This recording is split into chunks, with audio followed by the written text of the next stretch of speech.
this lecture from that Master Ching Hai so graciously has, agreed to give us here at the United Nations. And the lecture is called Beyond This World. And I'm just so happy that she has, come to speak to all of us. And I really have nothing to say, but except that just leave you with Master, and she's the one that you should listen to. Thank you very much. That's all? That's all? That's all. So now she leaves me with all the trouble. I think someone has to help me for a while. You invite some of the Americans who are representative. Is Elizabeth here? No, she's not here yet. Who? Elizabeth? Well, I could just, if Master wants a little help, I could just say some words, Well, what can I say? Well, I met Master Ching Hai in 1989 at a lecture at Columbia University, and when I walked into the room and I saw her sitting there and giving her lecture, I just knew that she was an enlightened being, and that I was like very taken from everything that she said, and I wanted to receive initiation right away. But I didn't at that moment, because I just thought that maybe it was too soon, and I was just jumping like too soon to what my intuition and my emotions were, and I said, all right, okay, I'll let it sit for a while. Then she returned to New York in February of 1990, and at that moment I did receive initiation. And I must say that my life has changed radically and for the better since that moment. And there's no doubt in my mind that Master Ching Hai is an enlightened being, and she is here to help us all with our processes and with our karma, and for the better of humanity and the world. And it's just a great thing to be in the presence of an enlightened Master and to have her, so close to us. And what can I say? It's just a blessing for all of us, and for all of you people that are here and that this is your first experience with her. Just, I'm so happy that you are all here and that we can enjoy and share this lecture. Is that enough?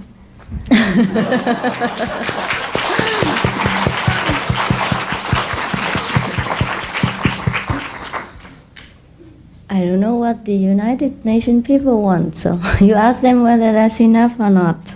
UN people are happy with what I just said. Would you like to listen to Master? Yeah? Yeah, they say yes. I think let Stephen speak a little bit more. Give me some time to get to know my people here. Stephen has a sore throat and can barely speak. Let me look at them first so you can speak.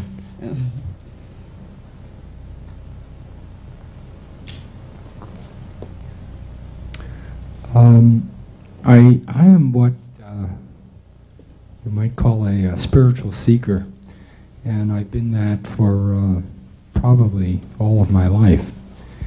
And what that means is that I've sampled many different teachers and masters, or so-called masters, schools, in many different traditions. Some of them were Hindu, some of them were Islamic, some of them were Christian, and some of them don't even have any names. And I had been doing this seriously for maybe 20 years. And I was living in New York City, and I found an ad in the newspaper, and what it said was the key to instant enlightenment. And it said Master Ching Hai. And I looked at that and I laughed. I thought, I've been working so hard for 20 years, doing all kinds of practices and all kinds of austerities, fasts, yoga asanas, and very, very intense and complicated meditations. And here's someone saying instant enlightenment? And I said, well, I want to go see who this is because I want to come and scoff. I want to criticize. And that was really... See how dangerous it is. That was my reason for coming. And so, I was, all proud, and I went over, it was at Columbia University, and this was in the fall of '89. And I go in and I sit sort of near the back, because I'm not, all that interested. I wanted to escape, after 15 minutes after I had my laugh. And I sat there, and I heard the speaker, like me, and I said, oh, I've heard this so many times. Someone, a disciple comes up and says how much they love their master and all the miracles. Like they talk about all the miracles. And, how many times can you listen to this? I've heard it, and well, I see this person is very, devoted to their master, and it didn't impress me. I didn't, in fact, I have to confess that when I started buying tapes of master, I would fast forward through the speeches like mine. So I expect for the rest of my life, people are going to fast forward through this speech. Oh, that's how you came. Yes. Uh-huh. So, thanks to you that I knew his secret. I didn't know that. So, oh boy. So I sat down there and I listened to her talk, and my mouth dropped open, and it was flawless. I thought that I was really good at detecting truth, and there was absolutely nothing I could criticize. And not only that, I found that by the end of the lecture, and it was a long lecture, I think it was maybe 2 hours, with part of it was English, part of it, the question and answers were in Chinese. And I found that when she was talking Chinese, I didn't even care. I mean, it was like being there felt so good. And I took the next step, which is I came back. There was a lecture the next day, and then there was an initiation the next day, and I missed that because my work was more important. And I wound up a month later. I bought a book, like there are books outside, and I bought a book, and I said, well, I'll think this over. This was really impressive, but I'll think it over. And I meditated my old meditations, and I read the book, and Master Ching Hai's presence was there every time I meditated. And then I said, I got to get the initiation. So do you want to hear a little miracle story? I think you get back your karma now.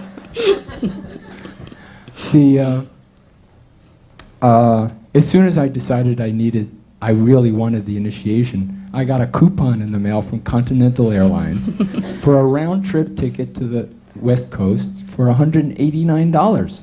I said, wow, I can afford that. I can get there. I can actually go. And I went to the ticket agency, and they said, no, we can't honor this. I said, well, what do you mean? I have this coupon. They went in the back and called Houston or wherever they call, and they came back and said, yeah, 4 of these have shown up, so we have to honor it. So I had my ticket, and I was going to get my initiation. And I'm still here.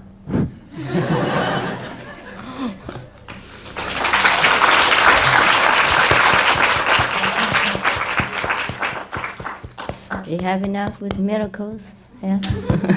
He had a lot of miracles, but he dare not say, in case you scoff at him.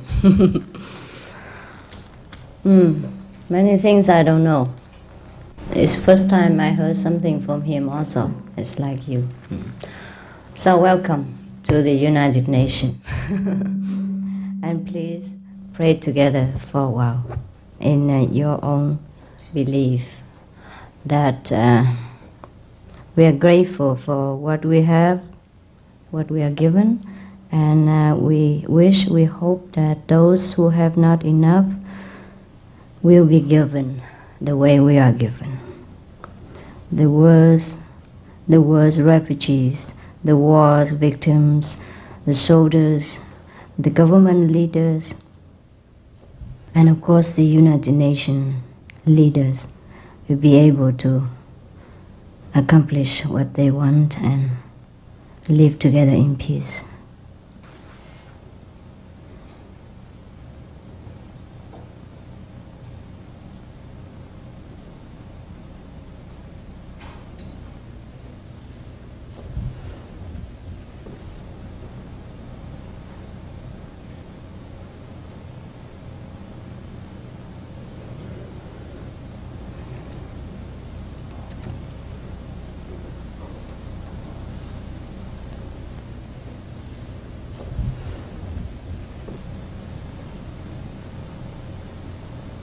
We believe what we ask will be given because it is said so in the Bible. Thank you.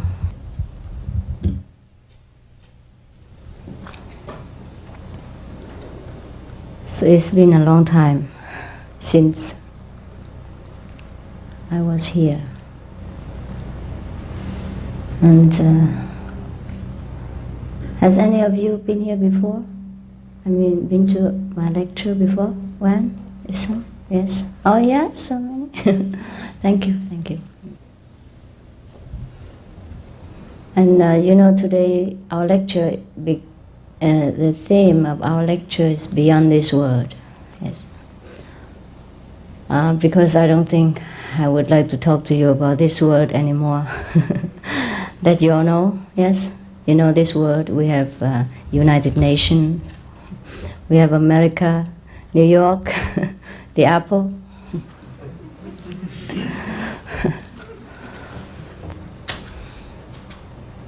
But beyond this world, we have other things.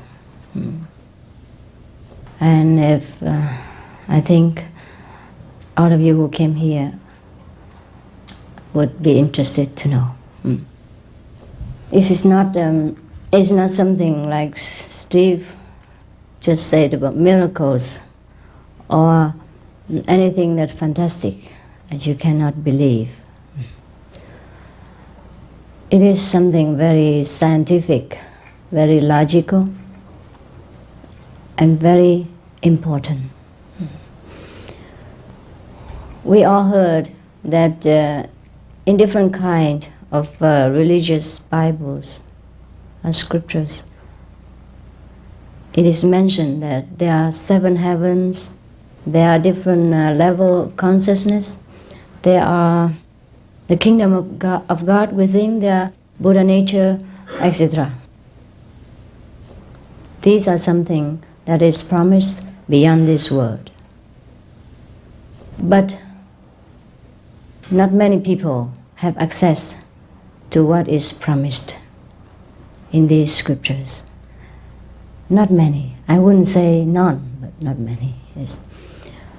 Compared to the population of the world, people who have access to the kingdom of God within, or what we call what beyond this world, is very few. And if you are in America, probably you have many opportunity to read a lot of books who describe things that is beyond our world.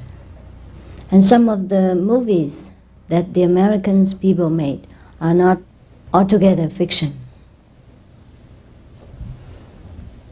Also, there are some movies made by Japanese are also not all fiction.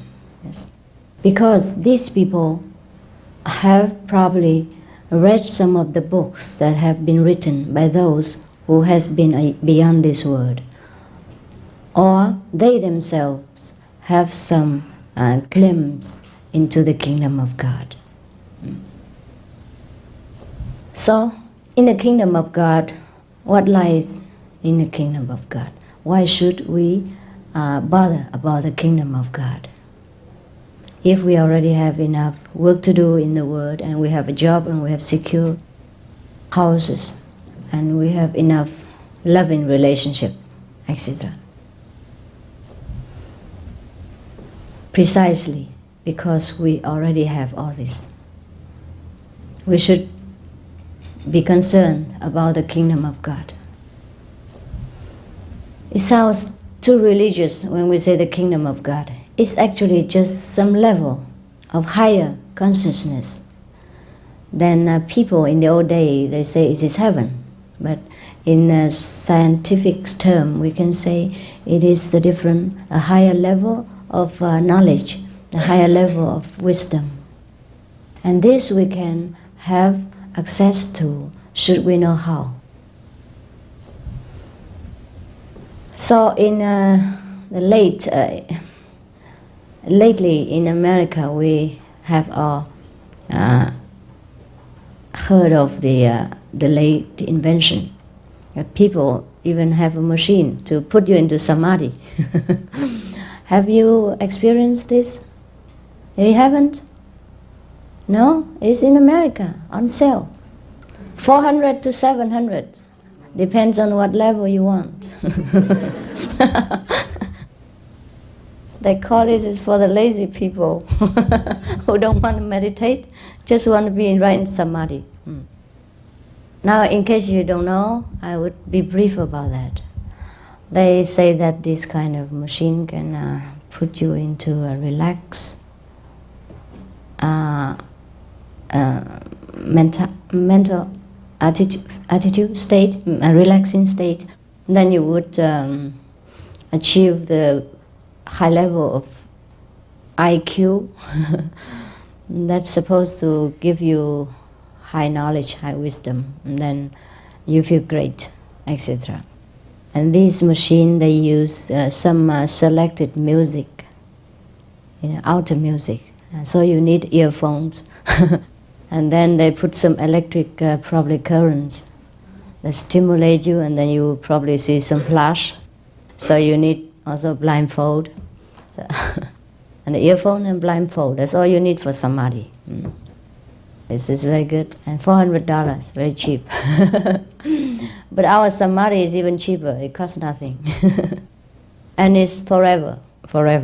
And you don't need to charge with battery or electricity, plug in, plug out, or in case the machine goes out of order, you don't need to go and fix it. Now, even if the artificial light and the artificial music could make people become so relaxed and so wise, if it's supposed to give them this. But I have read on the newspaper it's supposed to do. I haven't tried myself. So that's why it is very hot and sold and all that. It's sold a lot, I heard. Even these artificial things could put us into a relaxed mood and increase our IQ. Then could you imagine how much the real things can help us in our wisdom? The real things is beyond this world, but it's accessible to every man, should we want to contact with it. This is the inner heavenly music and the inner heavenly sound. And depends on the intensity of this music, of the inner light or inner music, we can push ourselves beyond this world, go into a deeper level of understanding. I guess it's just like the law of physics, and you want to send some rocket into the beyond the gravity. You have to have a lot of pushing power behind that, and also when it flies very fast, it also emanates some light. So I guess when we go fast into the beyond, we can radiate, yes, some light also. And also we can hear the sound. The sound is the kind of vibration, power that push us into the higher level. But it does that without any noise, without much trouble and no cost and no discomfort to the experienced. That is the way to go into the beyond. And what is beyond this world that is better than our world? Everything that we can imagine and cannot imagine.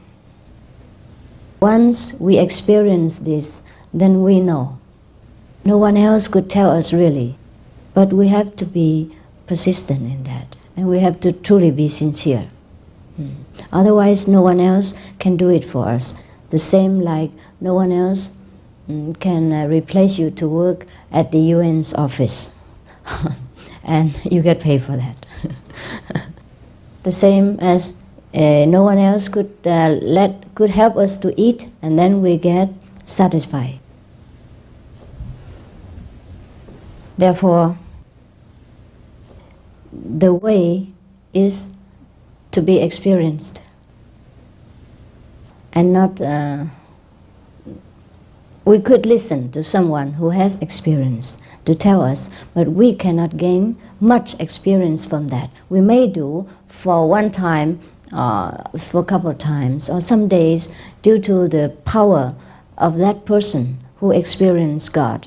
Then we might see some light or hear some sounds very naturally without our effort. But that, in most cases, it doesn't last very long. So we have to also experience it and do it ourselves. Beyond our world, there are many different worlds.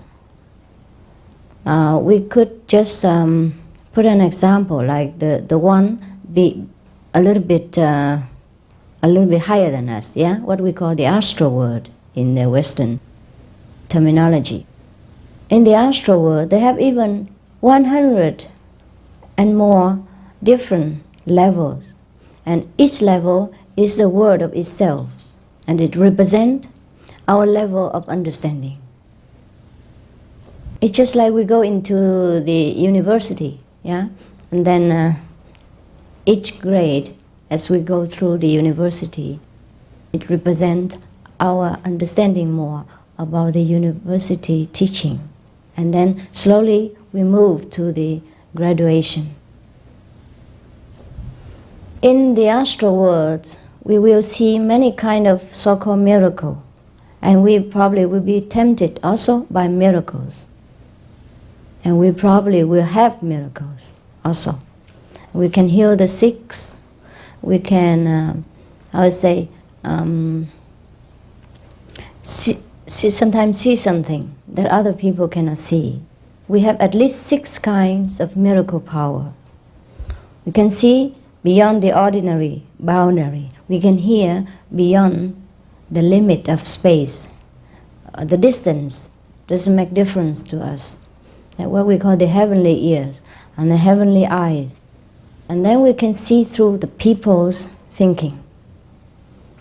And what he has in his mind, sometimes we can see, etc. These are the powers that sometimes we acquire when we have access to the first level of the kingdom of God. And within this first level, I have already said that we have many different other levels which offer us a lot more than language can describe. And when we got there, we will, if we, for example, after initiation, yeah, then we meditate, and if our level is at the first one, yes, then we have much more abilities. And then we will even develop our literature talent, which we don't have before. And also we know many things that other people do not know.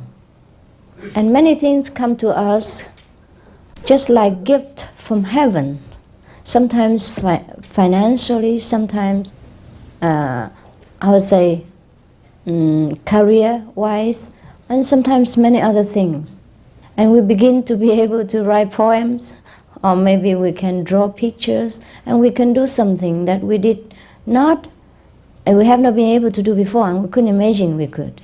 We can do that. That's the first level. And we could write poems and write books with a beautiful style. And we could have been a non-professional writer before, but we could write now, for example. These are very material benefit that we can get when we are in the first level of consciousness. Actually, these things are not God's gift. These things is inherent inside us, and only because we have awakened them, they become alive, and then we can make use of them. So this is some of the informations about the first level. It's okay? You want to hear more? Yes, all right. Haven't you heard this before? You have? Yes, you did? Who told you? Huh? Who, Baba? Oh, yeah? And then does he say something else? Okay. Now when we go to the higher level, for example, then we see many other things and we achieve many other things. Of course, I cannot tell you everything, yes? Because time, for example, yeah. Also, it's not necessary to listen to all the beautiful things about cakes and candies and never eat it. Therefore, I just kind of advertise a little bit. And if you want to eat them, that is another thing. That we can offer real food later on, yes. Just in case you want to eat these things. Now, if we go a little bit beyond this level to the second level, what we call second, just for the sake of simplifying matter, yeah. The second level, then we will probably have a lot more abilities than the first one, and including the miracles. But the most striking achievement we can have in the second level is that the eloquence, and the ability to debate. And no one seems to be able to conquer the person who has achieved the second level, because he has a tremendous power of eloquence. And his intellect is at the peak of his power. Most of the people who has ordinary mind, a very simple IQ, cannot match this person, because his IQ has opened to a very high degree. But it is not only the physical brain that has been developed more. It is the mystical power. It is the heavenly power, the wisdom that is inherent inside us now begin to open. In India, people call this level Buddhi, means intellectual level. And when you achieve Buddhi, you become a Buddha. That's what the word Buddha came from. Buddhi and Buddha. Now, so the Buddha is precisely just that. It's not finished, huh? It's not finished, so please. I'm not going to introduce you the Buddha only. There are more than that, okay? So most of the people call an enlightened person a Buddha. If he doesn't know about more than, if he doesn't know beyond the second level, he will probably feel very proud about it. Yes, thinking that he's a living Buddha, and his disciples, it would be very proud calling him Buddha. But actually, if he only achieved the second level, which he can see through the past, present, and future of any person he chooses to see, and if he has, in which he has an absolute eloquence of speech, then is not yet the end of the kingdom of God. And any person should not be proud of this ability of reading into the past, present, and future, because that is the Akashic record. What you know in the Western terminology. All of you who practice yogas or some kind of meditation, would understand Akashic record, which is a kind of library, like the one we have next door in the UN, with all kind of languages in it. You see Arabic, Russian, Chinese, English, and French, German, everything in your library next door, all kind of languages. And should you have the ability to read all these languages, you know what's going on in that country. Understand? So similarly, the one who has access to the second level, he would understand. He can interpret a pattern of a person very clearly, the way you see your own biography. There are much more to be gained from the second level of consciousness. But when one reaches the second level, it is already fantastic, already a living Buddha. Because you have opened the body, the intellect. And we know many things that we could not name. And every so-called miracles would happen to us, whether we want it or not. Because our intellect just open and just know how to contact the higher source of healing, of arranging, so that our life would become smoother, and better. And our intellect or buddhi has opened so that it can have access to all the information necessary from the past and from the present in order to arrange and to rearrange or kind of make up for something we did wrong in the past, you understand? So that to correct the mistake and then to make our life better. For example, if we did not know that we have offended our neighbor by some unintentional action, and now we know, understand? Very easy. If we did not know, then the neighbor keep silently against us and trying to do something sometimes behind us in order to harm us because of misunderstanding or because we did something wrong to the neighbor. But now we know. Now we know why it happened. So it's easy. We can go to the neighbor, or we can telephone, or we can have a party, invite the neighbor in, and then we clear the misunderstanding. Similar things when we get to the intellectual level, we automatically and silently understand all this and silently arrange all this. Or contact with some source of power which could help us to arrange these things, to to better our way of life, to better our course of life. So we minimize many accidents, many unwelcome situations and unfavorable condition of our life. Understand? Yes, yes. Therefore, when we got to the second level, it is fantastic already. Therefore, what I have explained to you is very scientific and very logical. And no need to think that a yogi or a meditation person is some kind of a mystical person or an ET, extraterrestrial. They are terrestrial beings, like any one of us, who are developed, because they know how. In America, we say everything depends on know-how. Yes. So we can learn everything, right? We can learn everything. So this is a kind of beyond this world science, and which we could learn also. And it sounds very strange, but the higher the things, the more simple. It's more simple than we go to high school or college with all these very complicated mathematical questions and problems. Yes. And second level, Second level. There's many different levels also. Within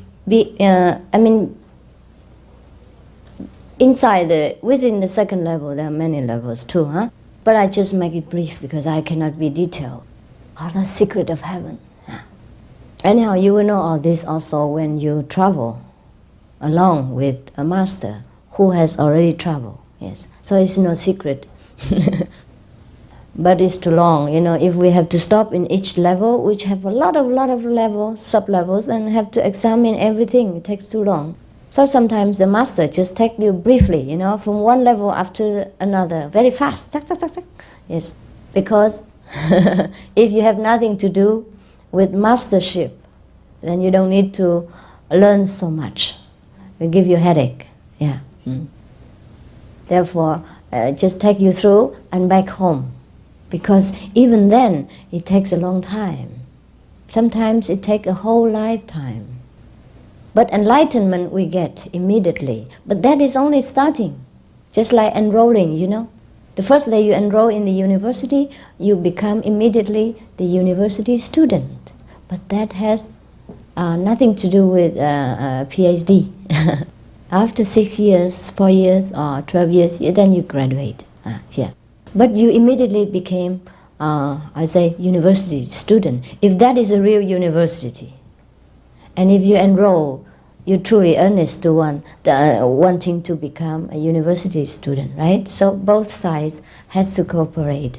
Similarly, if we want to go beyond this world, for example, just say for fun, for fun, because we have nowhere else to go in New York. We have known everything about Manhattan, Long Beach, Short Beach, and every beach. Now suppose we want to take a trip to the ET's place, yes, and to see what's going on, all right? Why not, huh?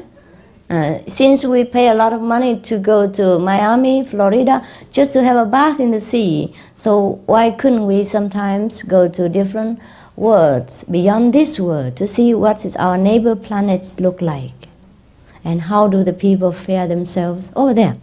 I don't think it is anything strange about that. No, it's just a kind of a little bit further traveling, and mental traveling, spiritual traveling, instead of physical traveling. There are two kinds of travel. So it's very, very logical and very easy to understand. Now, we were at the second level. Okay, second level. What else should I tell you? So that's how we continue in this world, but then we have the knowledge of the other world at the same time. You understand? Because we travel. Just like you are American citizen, or you are any other citizens of the world, but then you travel from one country to another just to know what the neighbor country looks like.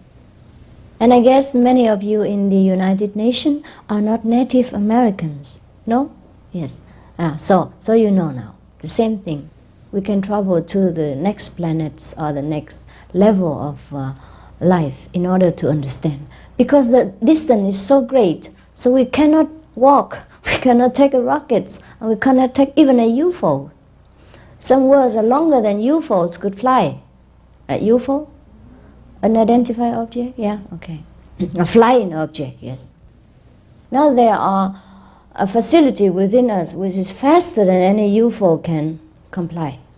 This is our own soul. We call spirit sometimes, yes. And we can fly with these without any fuel, without any police traffic jam or anything at all. And no need to worry that one day the Arab doesn't sell oil to us because it is self-sufficient, yes. Never go out of order, yes. Except when we want to damage it by violating the universal precepts, violating the harmony of heaven and earth, which is very simple to avoid. We would tell you how if you are interested to know. For example, I'll be brief, okay? I'm not a preacher, don't worry. Don't worry, I don't take you to the church. It's just, for example, there are some law in the universe that we should know. Just like when we drive the car, we must know the law of the traffic. Yeah, red light, you stop. Green light, we go. Drive left or not drive exit, etc. Highway, how much speed? Yes. So there are some very simple law in the universe. In the physical universe, you understand? Beyond our world, beyond this physical universe, there's no law. No law at all. We are free. free citizen. But we have to get beyond that in order to be free. And as long as we still live in this world, in a physical body, we should, as much as possible, to keep within the law so we don't get into trouble, and that our vehicles don't get damaged, so we can fly faster, higher, without problem. Yes. So these laws has been written in the Bible, of your Christian Bible, and in the Buddhist Bible, or in the Hindu's Bible. Yeah, the very simple one, like we don't harm the neighbors, we don't kill. Thou shalt not kill, and then not commit, outside loving relationship, and not stealing, etc. And not taking intoxicant. That's included the drugs today. Probably the Buddha knew that in the 20th century we will invent cocaine or that. So he said no drug. Yes, the drug is included all kind of gambling and anything that make our mind attached to the physical pleasure and forgot the spiritual journey. If we want to fly fast, high, and without danger. These are physical law, just like the law of physics. When a rocket wants to fly, the scientists had to observe certain law. That is all, okay? So how much more must we be careful, because we want to fly higher than that, higher than the rockets can fly, faster than a UFO. But there are some more details that could be explained should you be interested, and that would be at the time of initiation. And now we don't want to make you bored with all these precepts, which you say, I know already, I read it on the Bible. 10 precepts, right? 10 commandments. Actually, many of us read the precepts but do not very deeply concern with it, or not deeply understand. Or maybe we want to understand it the way we do, but not the way it exactly means. Therefore, it doesn't harm sometimes to remind us or to listen to a little bit of deeper meaning of that again. Yeah.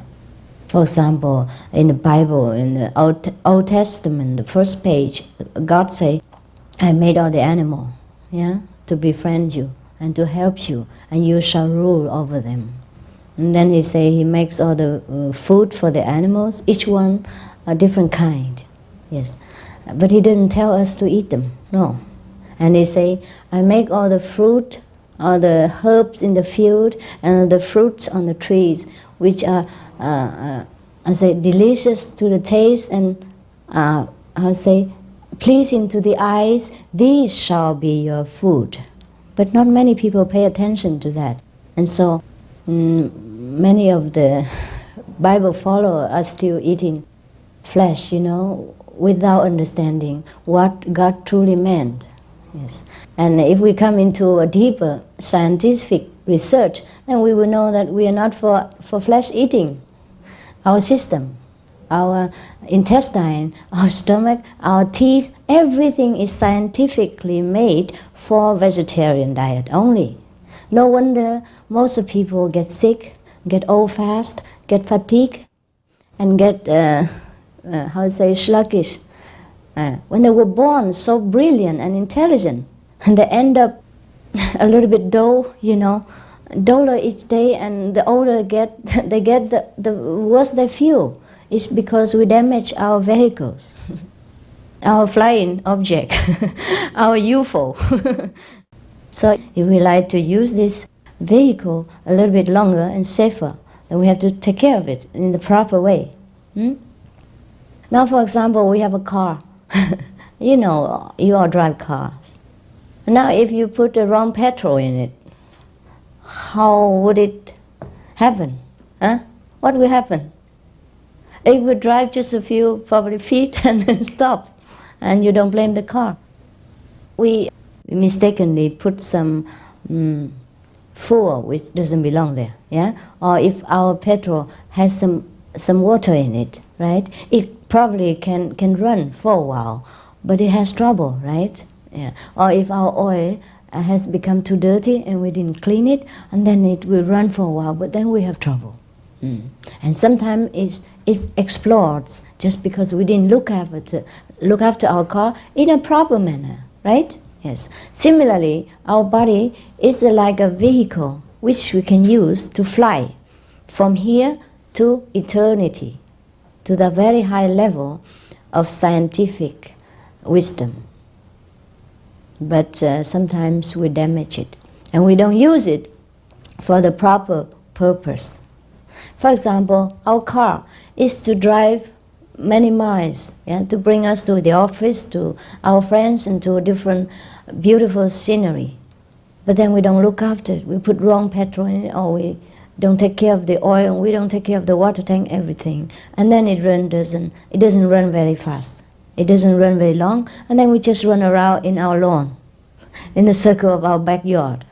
That's all right also, you understand? But just we waste our purpose of buying a car. It's just a waste of money and time and our energy, that's all. No one is to be blamed, and no police will charge you anything for that. It's just that you waste your car, waste your money, where you could go very far and see many things and enjoy the different scenery. Yes. Similarly, our physical body, we can live in this world, yes, but then we can take care that within this physical body we have other instruments that we can fly beyond that. Just like an astronaut, he sits in the rocket, the rocket is his instrument. He should take good care that he should not violate the physics law, so that his rocket will fly safe and fast. But the astronaut inside is important. Yes, that rocket brings him to his destination. But the rocket is not, you understand, it's not the main object. The astronaut, the destination. Yes. And should he use that just to run around Long Island, then it's also a waste of time. Understand? A waste of money of the nation. So therefore, our body is very precious, because within it sits the Master.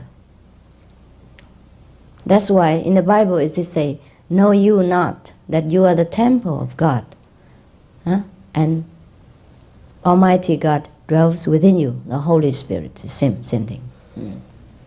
If we house the Holy Spirit or the Almighty God, can you imagine how terrible is that? How terribly significant. But many people read this fast but do not understand, do not realize the greatness of this sentence, and do not try to find out. So this is why my disciples, they like to follow my teaching, because they can find out who sits inside and what lies beyond this world.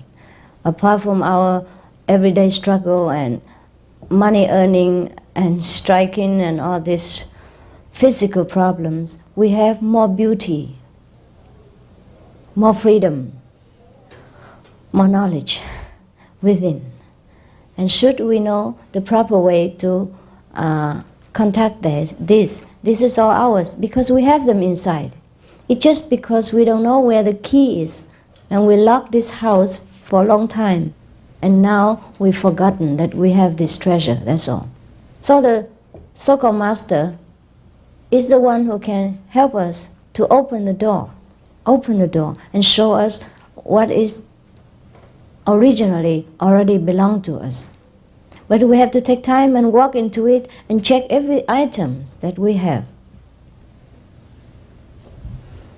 So anyhow, we were in the second word, right? And are you interested to go further? Yes. You want to know everything without working? Without working. All right. But at least somebody could tell you what another country looked like when he has been there, even though you haven't, right? At least you're interested. Maybe you want to go. Okay. So now after the second word, I haven't finished all the second, but we cannot sit here all day long. So after the second, you may have the more power if you are determined and work for it. You will go to the third, the so-called third world. It's a higher step. The one who goes to the third world has to be absolutely clean of every debt of this world. At least, you understand? If we own something to the king of this physical world, we cannot go up. Just like if you are a criminal of some nation, you're not clear of the record, you cannot pass beyond the border to go to another nation. So the debt of this world, including many things that we have done in the past and in the present, and maybe in the future days of our physical life. Now all these have to be cleared, just like we clear the custom before we can go into the world beyond. But when we are in the second world, we start to work, you understand, with any leftover karma of the past and this present life. Because without past karma, we cannot exist in this present life. The master have two different categories. One without karma, but he borrows the karma to come down. The other one is like us, ordinary being, but with cleansed karma. So anyone could be a would-be master, a future master. And sometimes the master descends from the higher world with borrowed karma. How does it sound to you to borrow the karma? It's possible, it's possible. For example, before you came down here, you have been here before, yes? And then you have give and take with different people of this world for many ages or many hundred years. And then you go back to heaven, to your abode, which is very far away, different levels, at least to the fifth level. That's the house of the master, the fifth level. But beyond that, there are more levels, Okay. Now, so when we want to come back again, due to compassion or some assigned job from the Father, for example, then we come down. And because of the affinity with the people in the past, we could borrow some of their account, karma, only debt, nothing beautiful about the people. They can borrow some debt and then we pay it, understand? By our spiritual power. Slowly, until we finish the job in this world. So this is a different kind of masters, And there are also one who immediately from this world, after they practice, they became master here. It's like they graduate, yes. Therefore, in the university, just like we have professors and have the students who graduate and become professor afterward. Understand? They're long time professors and newly graduated professors, etc.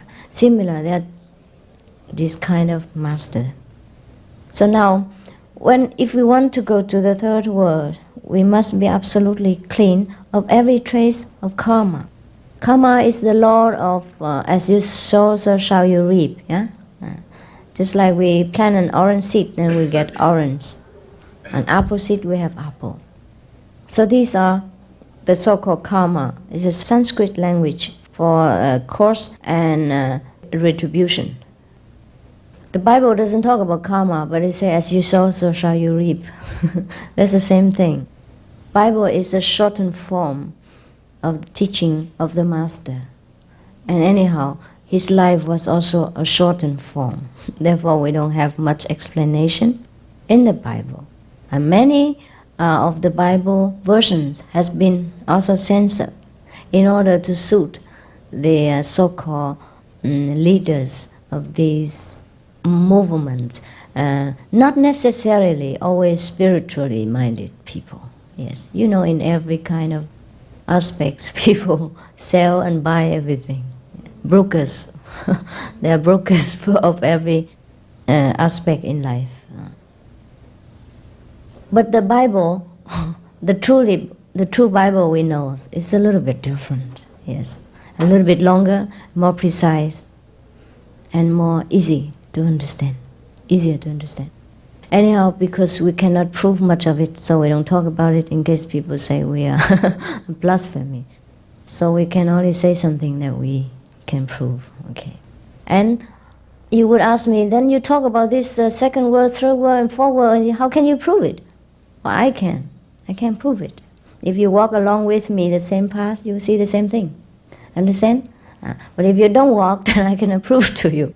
Well, that's of course, huh? That's of course. Therefore, I dare talk about these things because there is proof. Yeah, there is proof. We have proof with hundreds of thousands of disciples around the world, so we can say things that we know. Now, for example, if we go to, but this you have to walk with me, huh? You have to walk, huh? Otherwise, you cannot say, well, you walk for me and tell me and show me everything. I cannot. For example, if I'm not in the United Nations in this room, doesn't matter how much you tell about this room, I'm not actually experienced it, right? So we have to walk with whomever is experienced guides. Yeah. And I have some of the disciples in this room who has different nationalities. They have some of this experience that I have just told you, and partly and some fully. Yes. And so, after the third word, this by no means everything, huh? What I told you is it's just a part of things. That's kind of a traveling story. You're relating things in a small portion and not very detailed. Even when we read books about some country, it's not the actual country, right? Therefore, we have many books about traveling, about different countries in the world, but we still like to go ourselves over there, right? We know about Spain and Tenerife and Greeks, but these are only movies or only books. We have to go there and to actually experience the joy of being there, and the food that they offer, and the delicious water of the sea, and the beautiful weather, and the friendly people, and all kind of atmosphere that we cannot experience by reading books. So, anyhow, suppose you have passed the third word, and what next? Of course, you go to the higher, the fourth. And the fourth word is already out of extraordinary.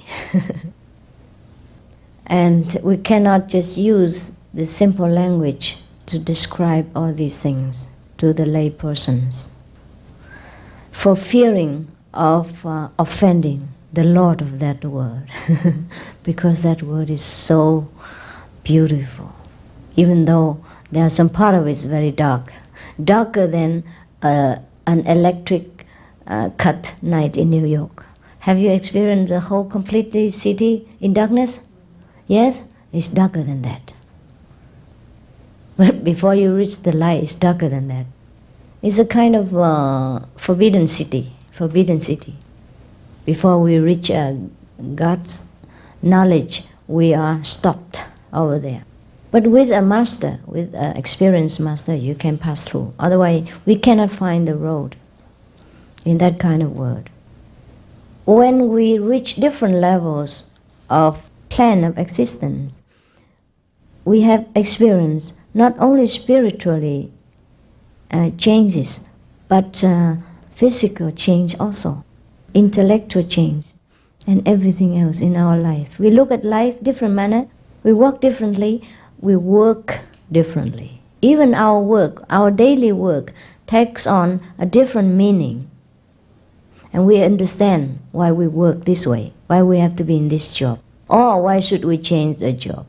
We understand our purpose of life, and so we no longer feel restless and agitated. Yes, but we wait very harmoniously, patiently, for our mission on earth to finish, because we know where we're going next. We know while we are living. That's what is say, dying while living. Yes. And I suppose some of you have heard of something like this before, but I don't know any master who can speak differently. Except that we have to experience the actual joy of the inner experiences. Yes. How can anyone who describe a Mercedes-Benz differently, right? It has the same thing. So any people who own a Mercedes-Benz or who knows Benz, he would describe the same thing, understand? But that is not the Benz. So even though I speak to you in a very ordinary language, but these are not ordinary things. And these are the things we have to experience by ourselves, with work, sincerity, and with a guidance. Yes, it's safer that way.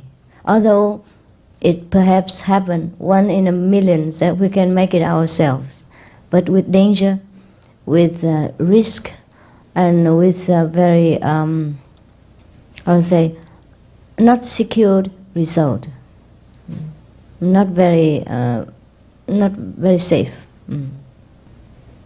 Some of the people in the past, for example, Swedenborg, he had kind of made it himself. Or maybe Guruji, he's supposed to make it himself, go all the way alone. But when I read some of people, this work, they have not been without danger and a lot of trouble. And it's not necessary all of them reach the highest level. So after that, you will go to a higher level. No? After the 4th, you go to the high level, the house of the master, which is the 5th level. All the master came from there. Even though their level are higher than the 5th, they will stay there. It's a residence of the master. And beyond that, there are many aspects of God which is difficult to understand. I am afraid to confuse you. So probably another time I will tell you. Or maybe after initiation and you had a little bit more prepared, then I will tell you some terrific things about your imagination. How sometimes it plays wrong about many ideas about God. So I welcome some questions, should there be any. And you're welcome to throw me out also if it's too boring for you. I'm also happy to go. Any question, please? Yes. You said that the master can borrow people's karma. Yeah. In that case, the karma is erased for these people. What is the consequence for the people? The karma is what? Erased? Yes. Oh, the master can erase anybody's karma, if that's what the master chooses to do. In fact, all the disciples at the time of initiation, all the karma in the past has to be erased. Only leave the present karma so we can go on to continue with this life. Otherwise, we die immediately. No karma cannot live here. Therefore, the master has to erase the stored karma only, so the person is clean, and leave a little bit of karma for him to continue this life, to do what he has to do in this life. And after this finished, that's why he can go. Otherwise, how can he go? Even if he's clean this life, how clean? And how about last lives? You understand? Mm-hmm. Yes. Thank you. Yeah, welcome. Very intelligent question. So I think you have been very attentive. Okay. Any more, please? Yes, next door. Yes. What is the goal of your practice? What is the goal? I haven't told you? No. To travel beyond this world, go back to the kingdom of God. Know your wisdom and be a better person in this life even. Yes. And is there karma in all the realms? Not all the realms, up to the 2nd realms only, because our mind, our brain, the computer, is manufactured in that 2nd plane. When we go down all the way from the higher plane down to this physical plane, supposed to do some work, right? For example, even the master go from the fifth plane up to the physical world. Then he has to go through the second plane and pick up this computer and fix it in order to work in this world. Just like a diver, who dives into the sea, he has to go through a preparation of a mask, of oxygen and everything. Even though he himself doesn't look so ridiculous, but when he wears the oxygen mask and the diving clothes, he looked like a frog, Well, that's how we look like sometimes with our all this computer and the physical hindrance. Otherwise, we are absolutely beautiful. Even though you think you are beautiful now, you are so ugly compared to what you really are. Understand? Because of all the instruments that we have to wear in order to dive deep into this world to work. So after we pass the second level to go upward, we have to leave our computer there. We don't need it up there anymore. So just like when a diver reaches the shore, he discards all his oxygen mask and all his equipment to dive. Yeah, and he looks the way he was. Yeah, okay. Thank you, Master. You said that at the end of the second world, before going, that you leave all of your karma behind. Yeah. Or you have resolved or cleaned Yes. all your karma. Yes. Does that mean that also all the karma of the past lives that you come into this life with too? Yes. Yeah. Because no computer to register anything. We only have karma because we have this computer, the mind, the brain, which is meant to record every experience of the physical world. That's why we have it. Bad or good, we register it in here. That's what we call karma. Karma is what? Just the experiences, bad or good, our reaction, our learning experiences in many lifetimes. And because we have a kind of so-called conscience, we know we should be good, and sometimes we did bad. Therefore, we call that is karma. And the bad things weigh down on us. Just like a lot of garbage, luggage, because of the law of gravity, it pulls us down and makes us difficult to climb the mountain. Understand? Because of a lot of moral disciplines in this world, a lot of rules, a lot of customs, lots of habits in different nations, bind us within this kind of so-called conceptions of good and bad, guilt and innocence. Therefore, when we interact with people of this world, we have experiences of good and bad, guilt and innocence, according to the custom, habit of that nation and law of that nation. Understand? And it becomes a habit that we think that way, that we do this, we are guilty. We do that, we are a bad person. And this always recorded in here. And that's what makes us transmigrate and make us bound into this physical world, or a little bit higher world, but not high enough. We're not free enough. We're not light enough to float above. You understand? Because of all this conception, preconception. Is it predetermined that we will reach a certain level each lifetime when we are born? No, we have free will to run faster or slower. Yes. For example, your car.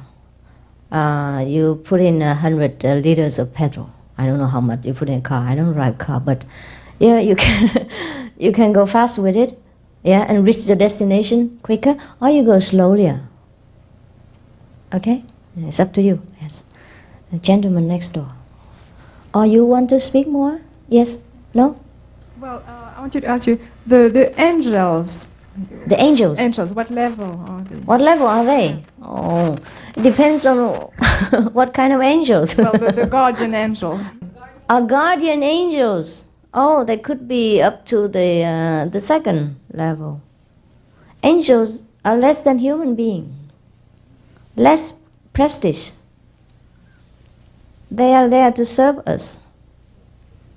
They will never go beyond that? No.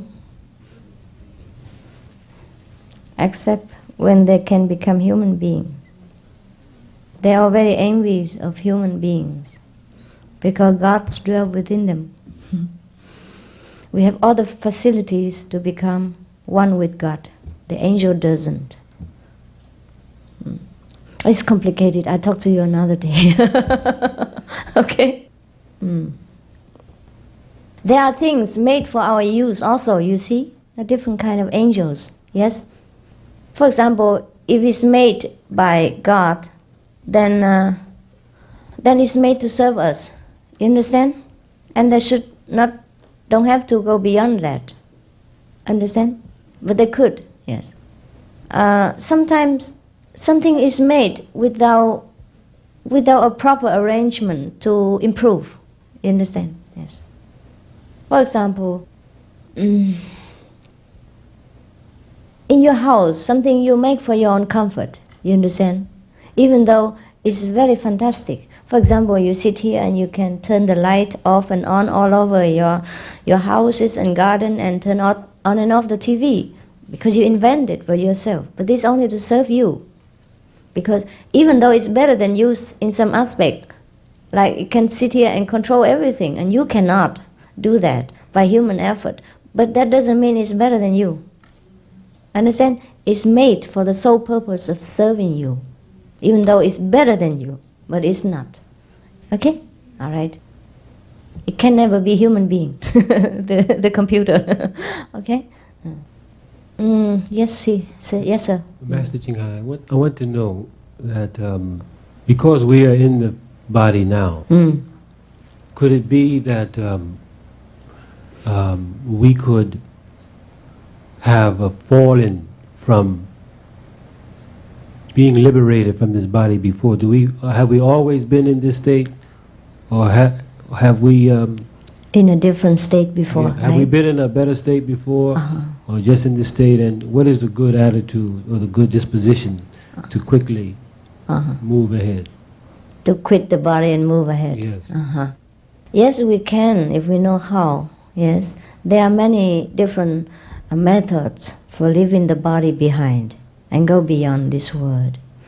Some go not far, some go very far, and some go to the end. So according to the comparison that I have made with my different research since I was young, even though I look still young now, but I was young then, you know. Our method here is the best. Yeah, go to the farthest one, the far end. And there are many other methods. If you choose to experience, you can choose. There are many in the market. And some go to the astral world, some go to the second world, some go to the furthest, the third or the fourth.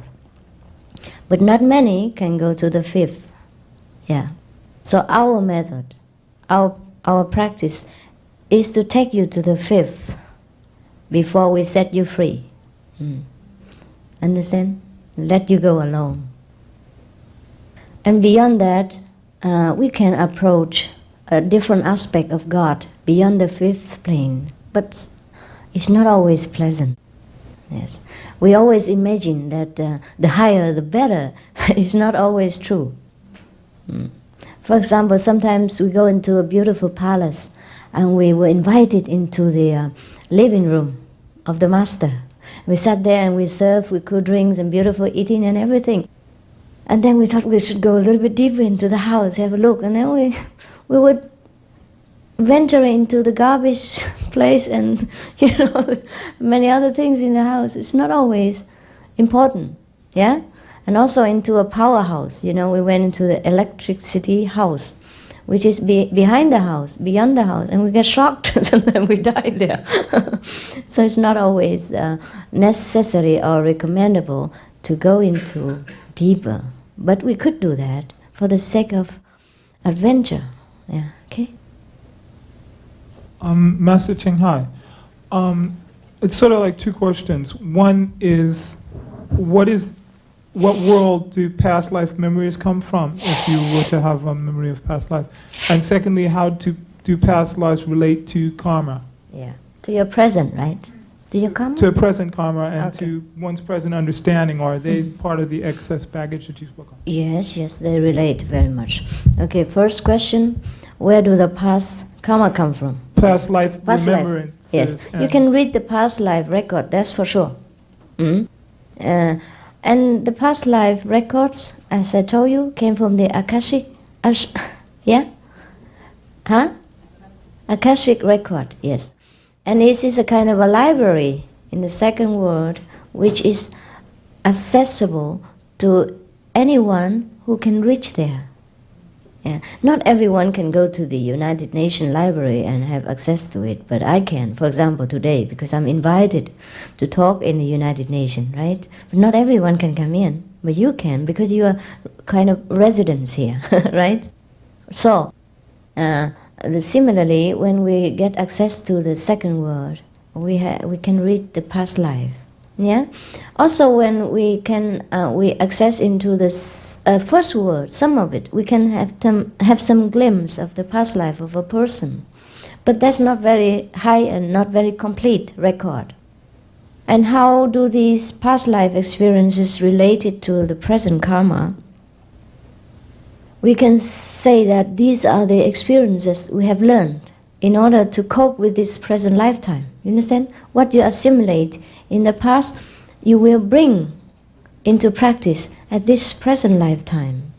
And similarly, too many unpleasant experiences in the past would make you feel frightened when you see some symbol that is very much similar to the present to the past life.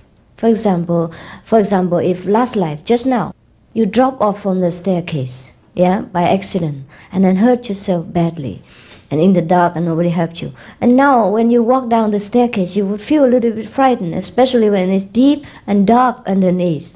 You would feel kind of struggle, whether to go or not.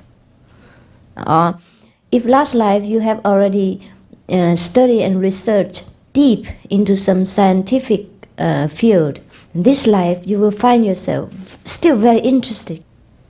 So you feel still you have a kind of a pull, to any kind of scientific research, even though you are not a scientist now. Any kind of thing like that. That's why Mozart, he was so a genius when he was 4 years old. He went straight to the piano, and he became famous up till now still. Yeah, he was a genius because he has practiced in many other lifetimes until mastership. But then he died after that. In the sense, before he reached the peak of his career, he died, and he wasn't satisfied just to live his career because he loved music. So he came back, and all his learned experience from the past musical talent came back to him because he has so strong desire to continue when he died. Understand? And some of these people learn many things from the astral worlds or the second worlds before they are reborn in this world again. Therefore, they are fantastically gifted with science or with music or with literature or with any kind of inventions which other people don't know. You see? Kind of very extraordinary invention that other people cannot understand it and cannot even dream of invent it. Okay? Because they've seen them, they've learned them. Therefore, two kinds of learning, in this world or in the world beyond. Those who are gifted and excellent, like genius, they are the expert from the world beyond, like in the astral world, or second world, sometimes from the third world, if he chose to come back. Yeah, they are excellent. These are genius. Okay. Yes. Specifically, what does your initiation involve? And once one is initiated, what the day-to-day practice involve? Yes. First of all, it's all free of charge. And no binding involved. Except that you have to bind yourself should you want to continue to go further. So the conditions, no experience required, yeah? No previous knowledge about any yoga or any meditation required. But then you have to commit yourself to a lifelong vegetarian diet. No eggs, anything else without killing is okay. Eggs, because it's also involved with half killing, even though it's how say, infertile. And also it has kind of quality to have a tendency to attract negative power. You know, that's why many people of the black and white magicians field, or many voodoos people, so-called voodoos, they use eggs to draw some of the entities from possessed persons. If you know it or not, you know? Oh, that's fantastic. At least I have immediate proof, if not immediate enlightenment for you. And after initiation, the time of initiation, you experience the light and the sound of God, yeah? The musical of the spirit. It draws you up in a higher level of consciousness.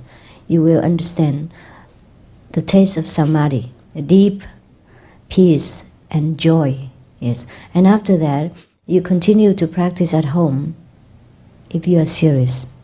If you're not, I cannot push you, I cannot bother you anymore. If you continue and you want me to help you all the way, then I continue. If you do not, you see, that's the way. And 2.5 hours a day meditation. Wake up early in the morning, before you sleep, meditate 2 hours. And maybe half an hour in the lunchtime. When I'm not here to speak, you have 1 hour lunch. You can hide away somewhere and meditate. That's already 1 hour, yeah? And the evening, you make 1 more hour or half an hour. In the morning, get up earlier, 1 hour. Regulate more of your life, you know. Less TV, less gossip, less telephone, less newspapers. Then you have a lot of time. Yes, truly we have a lot of time. But sometimes we waste away our time. Just like our car running in the backyard instead of going to Long Island. Yeah.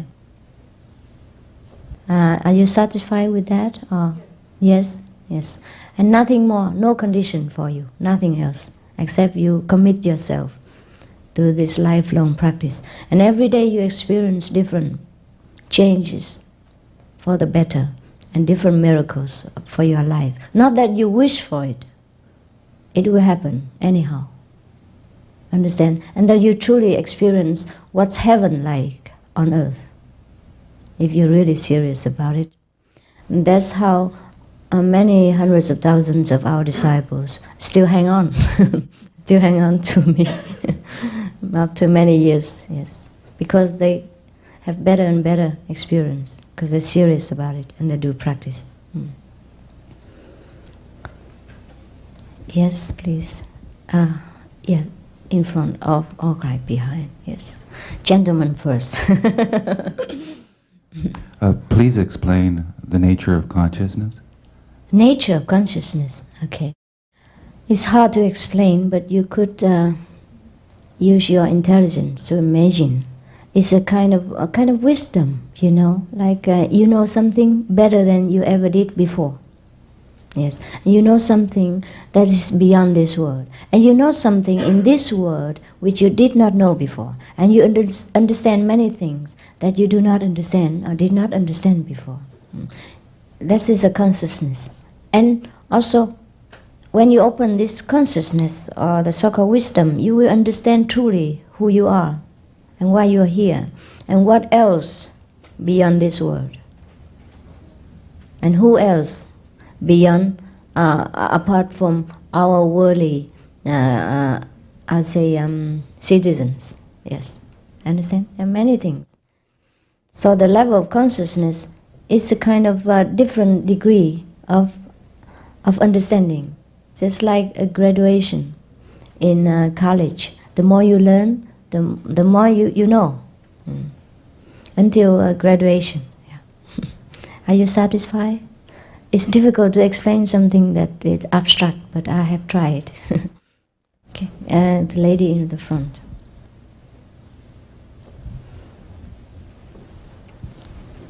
It's a kind of awareness, you know. It's difficult to explain. Awareness. When you go to different, higher level of consciousness, your awareness is different. You know things different. You feel different. You feel just absolutely in peace, tranquil, blissful. You have no worry. And everything in your daily life becomes clearer to you. You know how to handle things and how to take care of problems better. Even it benefits already in the physical level. And inside you, how you feel, that's only you know. It's difficult to explain these things. Just like you married to the girl you love, how you feel, that only you know. No one else can feel it for you. Yes. Honorable Master, thank you for the insight you have given us. I wonder if you would like to address yourself to something that is in my conscience. Why are so many masters in earth today giving us a chance to learn so quickly, if in the past it has been so difficult? Would you like to address yourself to that? Yes, sure. Because in our times, the communication is better. So we know better about the masters. Not that in the past, master did not exist, or master is inaccessible. Of course, it is true that some masters are more accessible than the others. It depends on his choice, or his willing to give, or his affinity with the people at large. But then in any age, always there are 1, 2, 3, 4, 5 masters. Depends on the need of the time. Just we are more aware of the presence of many different masters, maybe different degree of masters, because in this time we are fortunate to have the mass media, to have television, to have radio broadcast and books, which we print in millions and thousands of millions of copies in no time. Yes, in the olden time, we want to print a book. We have to cut the whole tree down first and chop them with very unsophisticated axe, which is kaput in no time and no use in another time. I have to polish it with stones and all kind of things, and to carve one word after another. And when you want to transfer a whole set of Bible, it takes a whole convoy. You understand? Big trucks, if you have a truck at that time. So that's why we know of many masters. You understand? Yes. So it's lucky. It's just very good for you that you can shop. You know, you can choose what you want. So no one be able to teach you and say I'm the best. Yeah, you can have comparison and use your wisdom, intelligence to judge. Oh, this one is better. Or I like that one better. Her faces look terrible. That one ugly. Yes. So my question to you then would be, since you have talked about shopping, would you consider initiating someone who has been initiated by another master? I would, only if that person truly believes that I am more able to take her or him to a higher level and faster. I see. Otherwise, it is better to stick to one's own master if one still feel very much attached and very much having much faith in that master. If you believe your master is the best already, then don't change. If you still have doubt, and if you still have not got the light and sound, which I have mentioned, then you should try. Yes, because light and sound is the standard measurement for a real master. If anyone who will not be able to impart you immediate light or sound is not a real master. I'm sorry to say.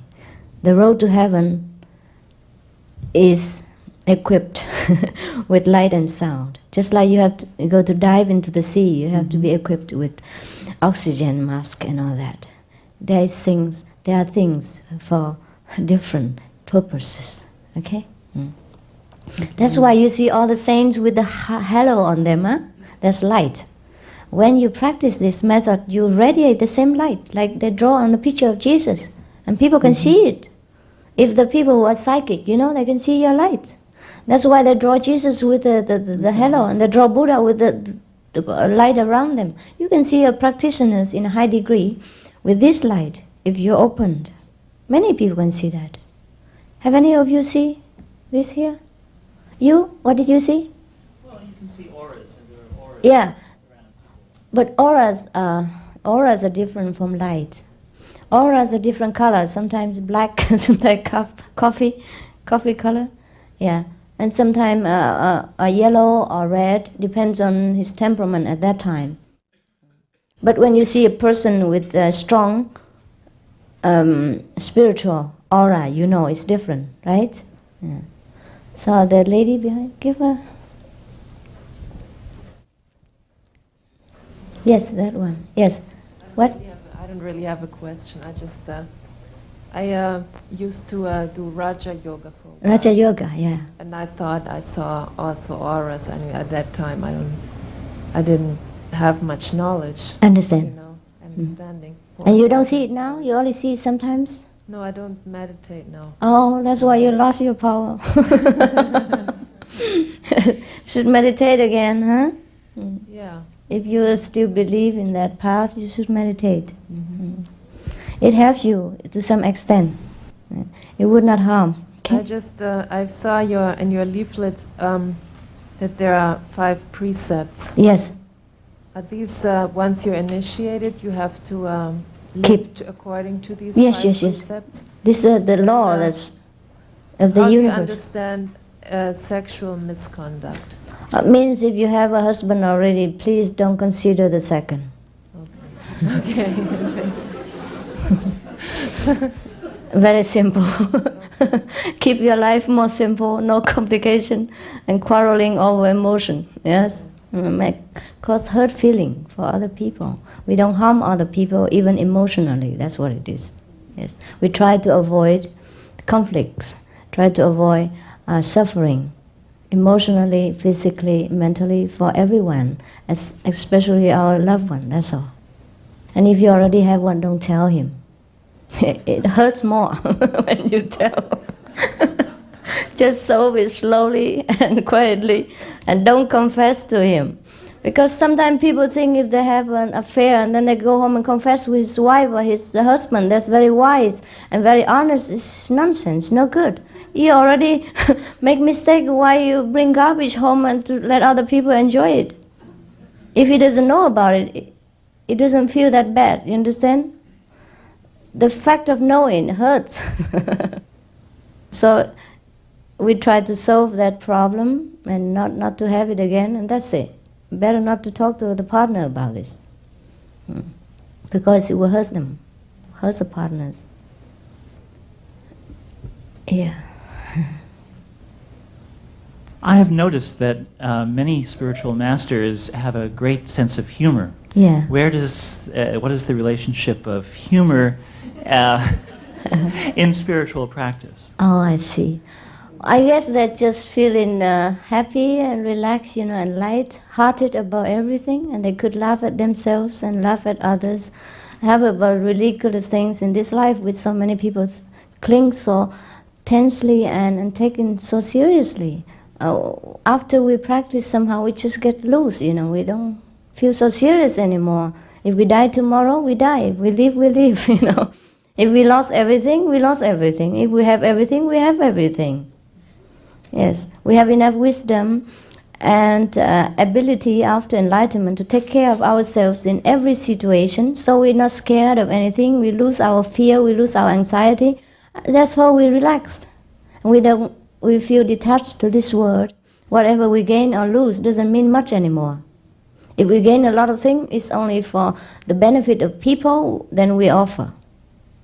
And for the benefit of loved ones. Otherwise, we don't consider ourselves and our life that important to go through all of the struggles and suffering to preserve it. If we preserve it, it's all right. It doesn't mean we sit in bed all day on the nail bed and meditate.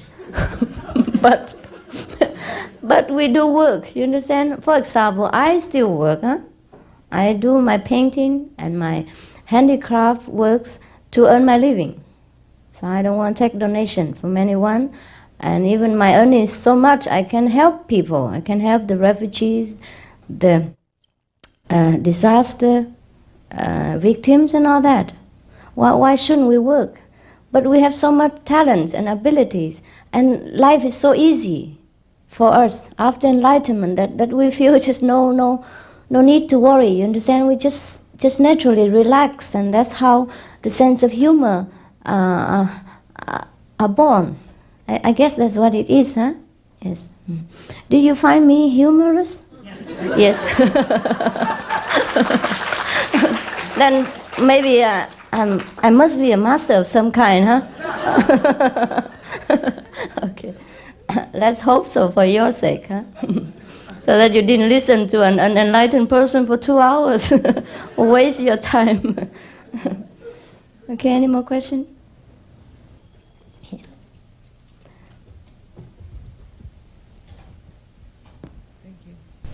Master Ching Hai, a rush of questions are flooding my mind, and I'll just say them all and you can answer any or none. Okay, any, 108. Okay. And they're questions that we as seeking souls always answer, and we get theories and stories, and I'd just like to hear what you have to say about them. The first is, who are we? Who am I? And how did I get to be in the predicament that I have to get back home? You know, how did I leave home? And why is it important to go back home? And you talked about going back to the fifth realm, and not necessarily it being important going further than that. But if there is a further than that, then what is the purpose of it? What relationship does it have to me if I don't necessarily have to go back there? Those kinds of questions. Okay, so one at a time. Okay, I think I answer this group of questions first. Okay. So the first group consisted of, who are you? Why are you here? And why you have to go home? And why the fifth and not the sixth? Right? Simple. Okay. Now it's getting humorous now. Okay. Pertaining to the question of who am I, you can go and ask the Zen master, which is abound in New York State.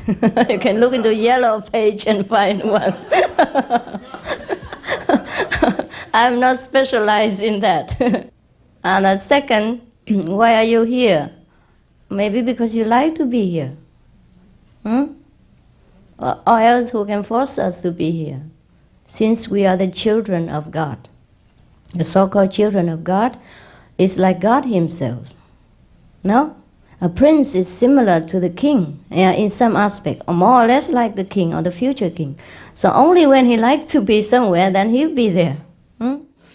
Anyhow, we have free will to choose to be in heaven or to be in somewhere else, to experience for ourselves. That's probably you have chose to be here in the beginning, many ages ago, to learn something more adventurous, something more frightening. Some people love thrilling experiences, For example, the prince, he can be in the palace, but he could be wandering in the jungle, because he loved to be exploring things in the nature. It could be that way. It could be that we were so bored in heaven because everything was made ready and served to our palace door, so we want to do something for ourselves. Just like the royal households, sometimes they want to cook for themselves and they don't want a servant to be near.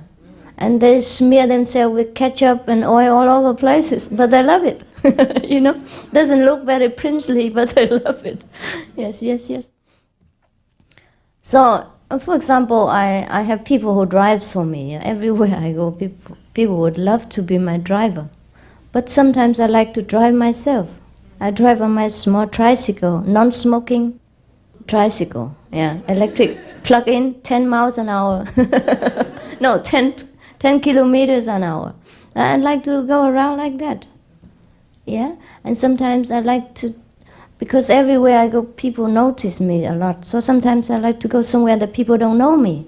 I'm very shy, except when I have to talk in a lecture, because it's become kind of duty now, since people dug me out and made me famous up till now. I cannot run away so often, but sometimes I do run away, for 2-3 months. Just like like a pampered wife run away from husband. Yeah. And so it's my choice, you see. So perhaps you have chosen to be here for a while. And perhaps it's time now that you want to go because you have learned enough of this world and you feel there's nothing more that you want to learn and you're tired of traveling. You want to rest. Go home, have a rest first, and then see whether you want to go again or not on an adventurous journey. Okay? That's all I can say up to now. And why do you have to go home? And why the 5th, not the 6th? That's up to you. After the 5th, you can go anywhere you want. There are many more levels upward. You understand? But it's just more comfortable, more neutral to stay there. It's too powerful. Longer upward, maybe like that. You can go for a while, but you wouldn't like to rest, for example. Yeah. For example, your house is beautiful, but there are some part of the house is for restroom, and you wouldn't like to rest there forever, even though it's beyond your house. Look like up the hill and the higher, more beautiful, but it's not the place to rest. Or in the electric power the apartment in your house, the generator. Noisy, loud, heat, hot, and dangerous. So you wouldn't want to be there, even though it is very helpful for your house. Understand? That's all. There are many aspects of God that we could not imagine. We always imagine the higher we go, the more loving. But there is different kind of love. There are violent love, strong love, mild love, neutral love. So it depends on how we can bear. God will give us different degree of love. Right? Different level offers some different degree of love from God. Okay? But sometimes it's too strong. We feel we are torn into ribbons. Hi.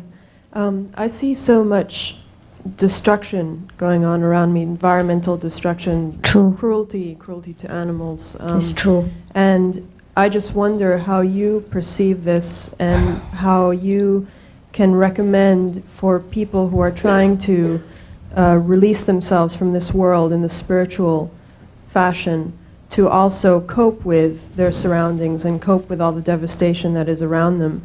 And do you think that going beyond this world is enough for us to recognize what we are leaving behind, or do you feel that we in this plane have a duty to try to alleviate the suffering, and will it do any good?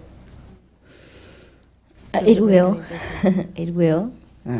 At least for us, for our conscience, so that we feel we're doing something and we have tried our best to relieve the suffering of our fellow beings. I do all the same. Whatever you ask, I'm doing. I did, I do, and I will. I have told you already, our finance is distributed to different organizations sometimes, or different world when there are disasters. And I would not like to boast much about it, but since you asked, and for example, we have the flood victim in Vietnam, and the flood victim in China, etc. And we're trying to help the Vietnamese refugees now to release, to help with the UN's burden. You understand? Provided the UN wants us to help, but we're trying. Yes, understand? And we help them with finance support, and also we could relocate them if the UN let it happen, with the blessing of the UN. Understand? Yes. So we do all these things that you have requested. And also because since we are here, you understand, we might just well clean our environment as much as possible. Therefore we help with the suffering, and we help with the moral standard of the world, yeah, both spiritually and physically. Yes, because some people don't want to take spirituality from me. They only want to take physical help. So we help them physically. And that's what we do. That's why I have to earn money. That's why I don't want to live on people's donation. Understand? All my monks and my disciples have to work, just like you do.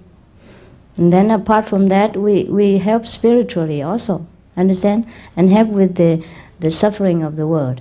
I have to relieve the suffering of the world. We have to do this. It doesn't mean we sit in samadhi all day long and enjoy ourselves.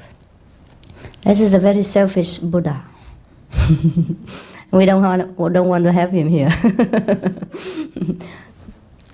You spoke about a level where one is aware that they have powers, comes to that awareness.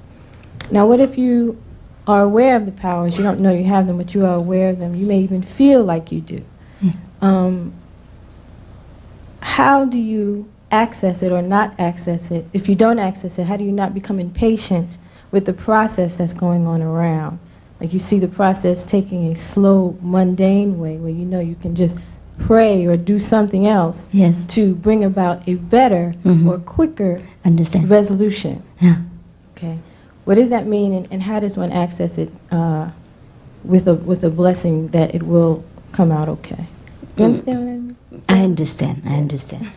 What you meant is that when we have a power to change things, and where the things around going in a bureaucratic way and a slow way, how would you have the patience to bear it, right?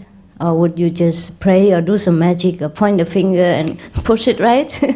No, I have patience. Because we have to work with the pace of this world in order not to bring it into chaos. Yes. For example, a child cannot run. Not because you are in a hurry or you want to run and you make the child stumble and fail. So we have to be patient. Even though we have the power to run, we walk with the child. Yes, that's why sometimes I'm also frustrated and impatient, but I have to teach myself to be patient. That's why I have to go and bow my head from one president after another for the refugees, to take them, even though we want to add all the financial support. We have to go through the bureaucratic system. Give Caesars what belongs to Caesars. Understand?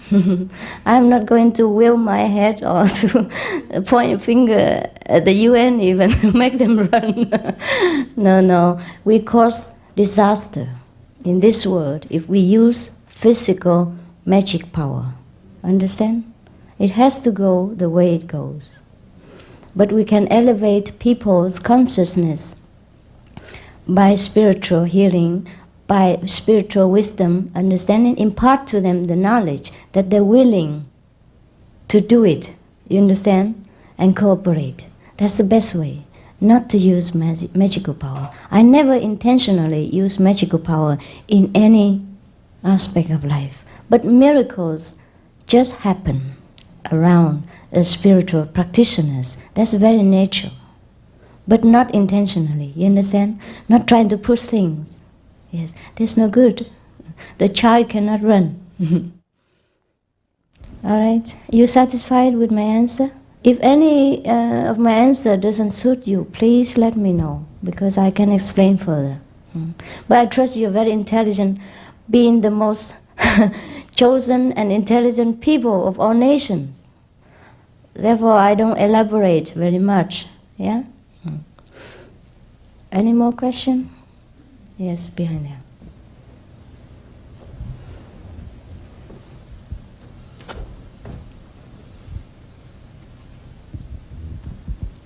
It's good that we have United Nations, I have to say, by the way. Yes. We eliminate many of the world's conflicts and wars, even though we cannot completely minimize. But I read your books of United Nations, everyone's United Nations, and I have followed some of the United Nations work, and I must praise its effort and efficiency in rescuing hostage where other people cannot rescue, all the power of the world cannot rescue. And one United Nations commissioner did it, yes. And many other things concerning disaster relief, refugees problem. You have about 12 million refugees, I heard. Responsibility, no? It's a lot of work, and the wars and everything. So it's good that we have United Nations. Yeah, it's very good. Thank you, Master Ching Hai, for sharing your wisdom with us. I have a question. It's about the escalating world population, and it's an accompanying problem of further environmental abuse and the further greater demand for food Would you like to comment something on this escalating world population? Is this a world karma, or is this going to create certain kind of karma in the future? To have more people for this world is also very good. Why not? More crowded, more noise, more fun, no? It's not that we are overpopulated, really. We just not spread out evenly. People just condense in certain areas of the world and do not want to move to another area. That is all. Yeah? We have so many vast areas of wild land has not been used. Many virgin islands, many vast, plateau. This is already green with forests and nothing there. People just like to concentrate in New York, for example, because it's more fun here. Yes, because if a government or any government is able to create job, you understand, an industry, an employment of different kinds in different places, and people would go there also to work. They just condense in some places because it's easier to find employment here or safety. If the safety, security, and employment opportunity presents itself in those other different places, people would go there also. They go for security, for their livelihood. That's very natural. Yeah. So it's not that we should fear about overpopulation. We should more organized to give people of the world more benefit of employment and housing and security. Then everywhere is the same. We will never be overpopulated.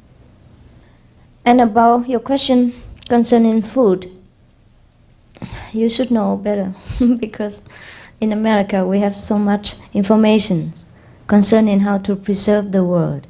Vegetarian diet is one of the best to preserve the world's resource, to feed the whole population of the earth, because we waste a lot of vegetarian food, energy, electricity, medicine to raise animals, understand? Whereby it could feed other people directly. And many countries of the third world nation, they sell their, protein-rich vegetarian food for a cheaper price. But that is not a help to the other world's population. If we spread all the food evenly, and vegetarian diet will help this, not only for ourselves, not only for the animal, but for the whole world. One of the research, something magazine, they already said that if everyone in, last time I was in United Nations, I mentioned that already, I have forgotten. If we eat vegetarian, the world will not be hungry anymore. And also we have to organize, organize. I know some person, he can make rice bran into nutritious food and milk, even. And we have talked last time about that. He say he spent about $300,000 and he can feed 600,000 people in Thailand. The poor, the undernutritious, the mother, and all that. Yeah, it was fantastic. Because the way we do it in many parts of the world is that we waste the natural resource. Not that we don't have enough. God wouldn't put us here to starve. Actually, we starve ourselves. So we have to rethink. Rethink, reorganize, and that needs the blessing of many countries' government. They have to bless us with their absolute honesty, cleanliness, and innocent dignity, and the will to serve people instead of serve themselves. If they have this blessing, if we have this blessing from all the countries' government, you understand, we have no problem really, no problem. We have to have good leadership, good economical organization, and ruling talent, and honest government. But that can come about more rapidly when many people, or most of the people, or all the people become spiritual. Then they know the discipline, then they know the precepts, then they know how to be honest and clean, and they know how to use their wisdom then. Then they can think of many things to do and reorganize our lives. Understand? Yes? That seems to be very difficult because as I see as I understand, much of the environmental abuse today has to do with growing population's demand for more living space, for homes, for living the way we in the 20th century want to know and want to live. Say, the jungles in Brazil, the environmental abuse there, the destruction of the forest there, the rainforest, and the land that it's been defoliated and that result in floods. And these are not unrelated to the problem of overpopulation. Yes, everything related to each other, of course, in this world. And the only solution is that to solve it from the root, not the branches. And the root is spiritual stability. Understand? So, all we have to do is trying to spread the spiritual message, what we know, and keep to the spiritual discipline. That's what people don't have. It's okay to plug yourself in the electric machine and have some lights and buzzing music and get samadhi, but if you don't have moral discipline, then you only use the power for bad things sometimes. Can't control it. You understand? That's why we, in this group, we teach people the precept first. Precepts is important. We have to know where we go and maneuver our power. Power without love, without compassion, without proper understanding of the moral value, then it's no use. It's become black magic, abuse. Yeah, that's where black magic comes from. Understand? So it's easy to get enlightenment. It's hard to keep it. In our path, if you're not truly disciplined and morally equipped, the master will take away some of your power so that you cannot abuse it and do bad things to the society. Understand? Yeah. That's the difference. Master has control. The master power, okay? Yes, I am very happy with all of your intelligence questions.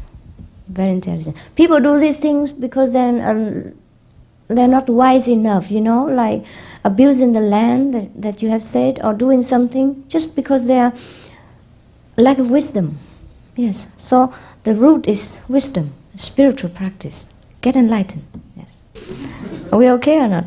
We must leave, huh? Thank you for your attention. So, have the best luck and blessing for your job and your wish, your dreams, and your daily aspiration. Leave you for now. Thank you.